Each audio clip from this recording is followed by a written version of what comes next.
a portion of our most prominent structures have suffered for quite a long time to turn into the intensely visited and loved marvels they are today. A considerable lot of the most great manifestations from history, be that as it may, didn't make it to present day. For instance, think about the first 7 wonders of the world, the entirety of which, spare the pyramids at Giza, were obliterated by either war, regular disintegration, or disregard. The survivors are assured in present-day times, yet were not generally so protected. A few got away ultimately from being simply the memory of a good thought. Others could never have existed had ground-breaking people not interceded for their sake. The Eiffel Tower petitioned for destruction. The French individuals were not generally infatuated with their most well-known structure. Truth be told, many despite everything aren't, except general supposition has moved for the notorious Tour Eiffel. At the point when the pinnacle was intended to celebrate the French Revolution for the 1889 World's Fair, an open objection ejected even before the establishment was set. Parisians of the time considered Eiffel's proposed tower a blemish and a curse on the picturesque vistas of Champs-Élysées. Petitions were coursed endeavoring to restrict the venture from beginning, with the understanding that the pinnacle would be dismantled inside 20 years after the festivals finished up. A hesitant network permitted the pinnacle to be assembled. In spite of a difference in heart by residents who started to value the pinnacle, and in light of the fact that the receiving wire tower ended up being an important wartime asset, it barely got away from the most noticeably terrible event during World War II when Hitler requested its annihilation. The request was rarely done. Today, the pinnacle acknowledges guests numbering more than 7 million every year, making it the most visited pay-for-passage landmark on the planet. It houses cafes and blessing shops on the subsequent level and appreciates potentially the best perspective on the city from more than 275 meters (900 feet) at the third level. More than 500 individuals work in and on the pinnacle to keep up and run the landmark consistently, guaranteeing that the picture will keep on gracing the Paris horizon. The Sphinx lost beneath the sands. The Sphinx, one of the world's generally famous and effortlessly perceived tourist spots, was for quite a long time neither of those things. It has additionally experienced disregard, vandalism, political strife, and regular disintegration. At more than 4,500 years of age, the Sphinx has seen quite a bit of mankind's history unfurl from its place close to the popular Valley of the Kings. It was raised regarding the Egyptian god Harmakhis, yet the prominence of the faction that adored the divinity faded, and the Goliath mold was left unattended. It was covered underneath the moving sands, and just the head stayed obvious, motivating the moniker Father of Dread from local people who were upset by the irregular outline. Throughout the hundreds of years, the sands were expelled and afterward left to overwhelm the landmark over and over. One undocumented assault harmed the sculpture and decimated the nose. Looking for gold and different fortunes, the Sphinx was again unburied in 1817. However, archaeologists discovered nothing and needed to fight back the destructive sands consistently. More regrettable, it was found that salt spilling up from the base was devastating the establishment of the Sphinx and burdening its solidness. The solid utilized by the Egyptians had disintegrated, and the whole structure was in hazard. Preservation endeavors have supplanted the first mortar with a more grounded material, and the Sphinx is protected, for the time being. Statue of Liberty stuffed in storage. A large number of migrants originated from around the globe to go under Lady Liberty's light and find new lives in a country that guaranteed a superior future. she has remained in the harbor, pulling in a large number of new guests consistently and speaking to the optimism of her nation and its kin.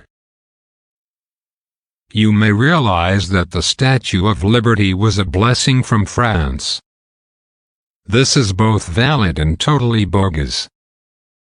The craftsman, Auguste Bartholdi, initially moved toward Egyptian pioneers during the World's Fair, keeping in mind the desire of planning a monstrous sculpture to sit at the passageway of the Suez Canal. He was eventually denied and looked for another option, going to America with the snare of commending the youthful nation's freedom. It took 15 years and brought raising support to finish the sculpture, which was completely developed in a Paris neighborhood with no huge financing from either government. At long last, Joseph Pulitzer made all the difference by promising to print the names of each and every giver in his magazine. The arrangement worked. The blessing was stuffed and dispatched on the French boat Iser in 300 pieces in 241 boxes over the Atlantic Ocean. The freight was almost lost in difficult situations. When she arrived at the harbor, America's symbol was put away for longer than a year. There it stayed, and there it would have remained inconclusively until it was de-retired and made the focal point of an exposure stunt, in which each individual who gave to the reason for putting Liberty on her island got their name imprinted in New York World paper. Who could stand up to?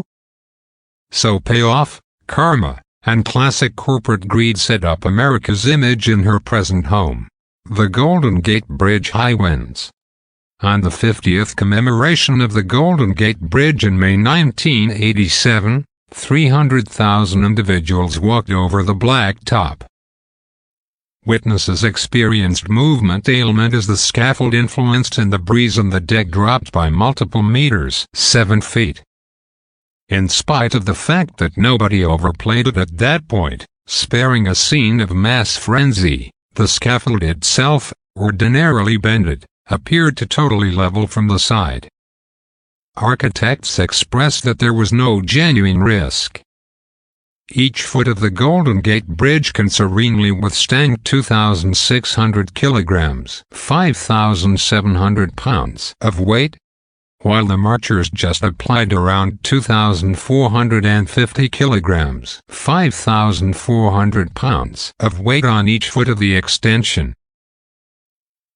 The extension was in reality increasingly imperiled, yet never fully demolished during its development, and that was that day.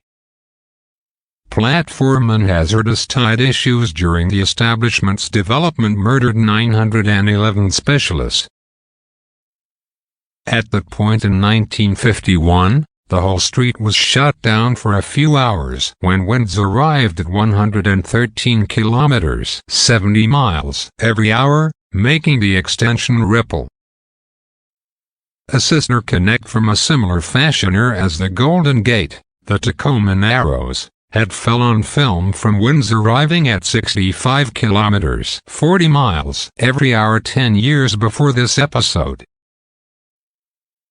Basic harm happened on the Golden Gate, while the breezes bowed the scaffold so much that the light gauges close to the inside contacted the help links. The extension was nearly pulverized, as indicated by previous Golden Gate boss architect Daniel Mann. The additional load of traffic could have brought about calamity had authorities not acted rapidly. The Leaning Tower of Pisa war orders. Many of wonders of the ancient world met their demise during intense battles. In modern times, countless artistic treasures are still missing after being misplaced during the height of war. The famous Leaning Tower of Pisa nearly became one of those casualties. But it wasn't bombings or the collateral damage normally experienced during firefights that nearly reduced the tower to rubble. It was an order given to Sergeant Leon Weckstein by higher-ups during World War II.